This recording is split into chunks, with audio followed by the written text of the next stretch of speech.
Mas Marajó guarda segredos ainda mais profundos. Esta ilha foi o berço de uma das mais antigas e sofisticadas civilizações pré-colombianas do Brasil, a cultura marajoara, que deixou um legado de cerâmica de complexidade assombrosa. A maior ilha fluviomarinha do mundo.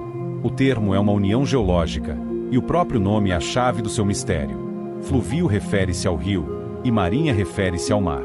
A ilha de Marajó não foi formada por vulcões,